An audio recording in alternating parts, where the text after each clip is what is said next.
ఓం నమ శివాయ. శివమహాపురాణం 30వ అధ్యాయం. స్కందోత్పత్తి. కుమార సంభవం. పార్వతీ పరమేశ్వరుల కళ్యాణం వలన ప్రధాన ప్రయోజనం కుమార సంభవం జరగాలి. అందుకు ప్రకృతి యందు ఉన్నది ఒకటే ఆధారం. మహాతపస్వి అయిన శంకరుని అమ్మవారు ఆకర్షించింది కాబట్టి వారి దివ్యమైన క్రీడ జరుగుతోంది. దానినే శాస్త్రమునందు మైదనం అని పిలిచారు. ఇది శివపార్వతుల దివ్యమైన క్రీడ. దివ్య వత్సరములు జరిగింది. ఆయన అమ్మవారు ఆడతాడు, పాడితే పాడతాడు, కానీ ఆయన తేజస్సు స్ఖలనం కాదు, అనగా ఆయన కామమోహితుడు కాలేదన్నమాట. దివ్య వత్సరములు అయిపోయాయి. తారకాసురుడు దేవతలను చితకొడుతూనే ఉన్నాడు. శివుని తేజస్సులోంచి కుమారుడు పుట్టి తారకాసురుని సంహరించగల మహావీరుడైన ఒక కుమారుని కనాలి. కానీ ఆ తేజస్సు పార్వతీదేవి యందు ప్రవేశించకుండా ఉండాలి. శివుడితో నీకు మాత్రమే కుమారుడిని ఉంటాను అని సనత్ కుమారుడు అనడం వల్ల పార్వతీదేవి సంబంధం ఉంటుంది. కానీ ఆ తేజస్సు అమ్మవారిలో ప్రవేశించి అమ్మవారి యందు గర్భంగా పెరగడానికి అవకాశం ఉండదు. పరమశివుడు అన్నింటినీ ఏకకాలం నందు నిలబెట్టగలిగినవాడు. దీనికోసం లోకం తన మీద నిందలు వేసినా మచ్చపడటానికి సిద్ధంగా ఉన్నవాడు. 100 దివ్య వర్షములు గడిచిపోయినా ఆయనకి కుమారుడు కలగడానికి వీలుగా ఆయన తేజస్సు స్ఖలనం కాలేదు. ఈ ముడి విడిపోవడం ఎక్కడో ప్రారంభం కావాలి కదా. అందుకని మొట్టమొదట శివమాయ దేవతల మీద ప్రసరించింది. అసలు కుమార సంభవం జరిగితే మొదట ప్రయోజనం పొందేవారు దేవతలు. వాళ్ళు శివమాయ మోహితులు అయి అక్కర్లేని విషయమును చర్చ మొదలు పెట్టారు. బ్రహ్మ కూడా మాయమోహితుడైపోయాడు. వాళ్ళు ఇప్పుడు అమ్మవారి తేజస్సు జగదంబతో కలిస్తే ఆవిర్భవించబోయే ప్రాణి మహా గొప్ప తేజోమూర్తి అయితే అటువంటి మూర్తి ఈ భూమి మీద నడిస్తే ప్రజలు తట్టుకోగలరా? అందుకని ఇప్పుడు శివ తేజస్సు కదలరాదు అన్నారు. శివపార్వతులు క్రీడిస్తే కొడుకు పుట్టాలని మొదట ఏడ్చిన వాళ్ళు వీళ్ళే. ఇప్పుడు వీళ్ళందరూ కలిసి పరమశివుడు దగ్గరకు వెళ్ళారు. అప్పుడు ఆయన పార్వతీదేవితో కలిసి కామక్రీడలో ఉన్నాడు. అటువంటి వాడు బ్రహ్మతో కలిసి దేవతలు తన కొరకు వచ్చారని తెలియగానే దర్శనం ఇవ్వడానికి బయటకు వచ్చి మీ కోరిక ఏమిటి అని అడిగాడు. మీ తేజస్సు కాని స్ఖలనం అయితే దానిని పట్టగలిగిన వారు లేరు. కాబట్టి ఈశ్వర, మీ తేజస్సు మా యందే ఉంచేసుకోండి. ఇదైనా పర్వత శృంగం మీద కూర్చొని ఇద్దరు తపస్సు చేసుకోండి అని పరమశివునికి సలహా ఇచ్చారు. దేవతల సలహా విన్న పరమశివుడు చిరునవ్వు నవ్వి భూమి మీద అందరూ సుఖపడెదురుగాక, నా తేజస్సు బయటకు పడకుండుగాక, కానీ ఒక్కసారి మాత్రం నా తేజస్సు బయటకు వచ్చి తీరాలి. 100 దివ్య వర్షములు పార్వతీదేవితో కలిసిన నేను క్రీడించిన కారణం చేత స్ఖలనము నంది కదిలిపోయిన పరమ పవిత్రమైన నా తేజస్సును మీలో ఎవరు భరిస్తారో చెప్పండి అన్నారు. ఇప్పుడు వాళ్ళు భూమి భరిస్తుంది అని చెప్పారు. శివ తేజస్సును గ్రహించడానికి భూమి అంగీకరించింది. అప్పుడు శివుని తేజస్సు భూమి మీద పడింది. అది సామాన్యమైనది కాదు.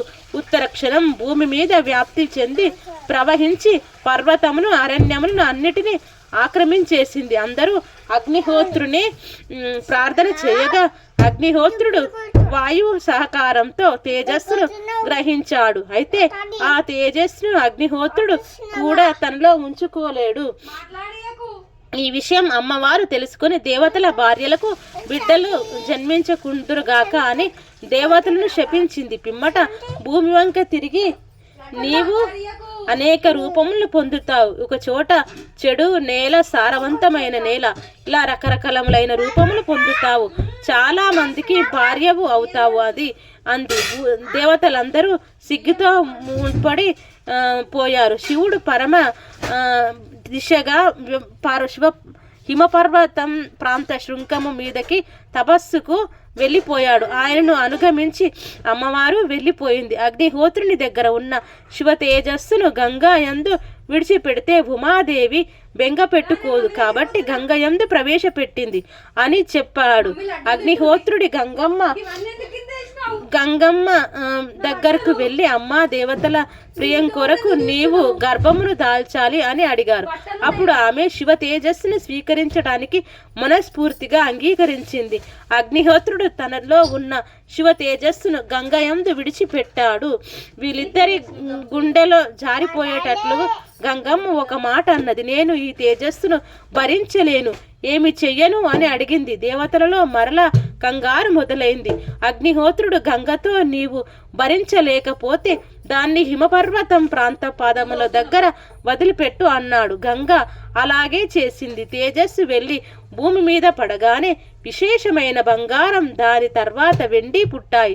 దాని క్షరంలోంచి రాగి, ఇనుము పుట్టాయి. దాని తేజోమలంలోంచి తరగం, సీసం పుట్టాయి. మిగిలిన తేజస్సు అణువులు భూమిలో కలిసిపోతే నానా రకములైన ధాతువులు పుట్టాయి. అక్కడ శరపర వరపు పొదలు ఉన్నాయి. అక్కడే దగ్గరలో ఒక తటాకం ఉంది. దానిని శరవణ తటాకం అని పిలుస్తారు. అది అమ్మవారి శరీరం నీరుగా మారింది. ఈ తేజస్సు ఆ తటాకం నందు పడి మెరిసిపోతూ బంగారు రంగులో ఒక పిల్లవాడు శరవణపు పొదల దగ్గర పడ్డాడు. కుమార సంభవం జరిగింది. ఈ విధంగా కుమార సంభవం జరగగానే దేవతలు పొంగిపోయారు. శరణ తటాకంలోంచి బయటకు వచ్చాడు కాబట్టి సుబ్రహ్మణ్యుడికి ముమ్మార్తుల అమ్మవారి రూపే వచ్చింది. చిన్న పిల్లవాడు శూలం పట్టుకుని ముద్దులు మూట కడుతూ ఉంటాడు. ఇప్పుడు పుట్టిన పిల్లవాడికి పాలు పట్టించాలి. వీళ్ళందరూ ఒక సంకల్పం చేశారు. అమ్మవారి కృతిక రూపంలో పుట్టింది. అందుకని వెంటనే ఆ కృతికలను ప్రార్థన చేశారు. అప్పుడు ఆ కృతికలు 6 వచ్చి, మేము పాలు ఇస్తాము, కానీ ఈ పిల్లవాడు మాకు కూడా పిల్లవాడిగా చెప్పబడాలి అని వరం ఇవ్వాలి అన్నారు. ఆ పిల్లవాడు మీకు బిడ్డడుగా పిలువబడతాడు అన్నారు. వాళ్ళు వెంటనే మాతృత్వాన్ని పొందారు. మా అమ్మే పాలివ్వడానికి సిద్ధపడిందని 6 ముఖములతో ఆ పిల్లవాడు ఏకకాలమందు పాలు తాగేశాడు. కాబట్టి షణ్ముఖుడు అయ్యాడు. కృత్తికల పాలు త్రాగటం కాబట్టి కార్తికేయుడు అయ్యాడు. సనత్ కుమారుడు ఇలా జన్మించాడు కాబట్టి గర్భం జారిపోతే బయటకు వచ్చాడు కాబట్టి స్కందుడు అని పిలుస్తారు.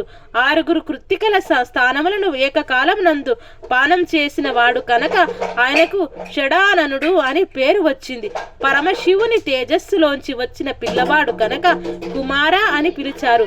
అగ్నిహోత్రుడు తన యందు ఉంచుకొని గంగయందు ప్రవేశపెట్టిన కారణం చేత ఆ పిల్లకానికి పావకి అని పిలిచారు. ఆయన ఒకే ఒకసారి తల్లుల పాలు తాగి తొందరగా భక్తులను రక్షించడానికి ఒకే రోజులో యవ్వనంలో ఉన్న కుమారస్వామిగా మారిపోయాడు. ఉత్తర క్షణం ఆయనకు అభిషేకం చేసేద్దామని పుట్టిన రోజు నాడే దేవతలందరూ ఆయనకు కూర్చోబెట్టేసి దేవసేనాపతిగా అభిషేకం చేసేశారు. కాబట్టి సేనాని అని పేరు పొందాడు. ఈయనే గుహ అనే పేరు ఉంది.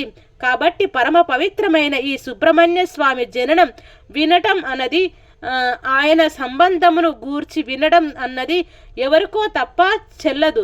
ఎవరు కార్తికేయునకు భక్తులై ఈ లోకమునందు సుబ్రహ్మణ్య ఆరాధన చేస్తున్నారో వారు ఆయుష్మంతులై పుత్ర పౌత్రులను చూస్తారు, స్కంద పురాణమును పొందుతారు, స్కందలోకమును పొందుతారు.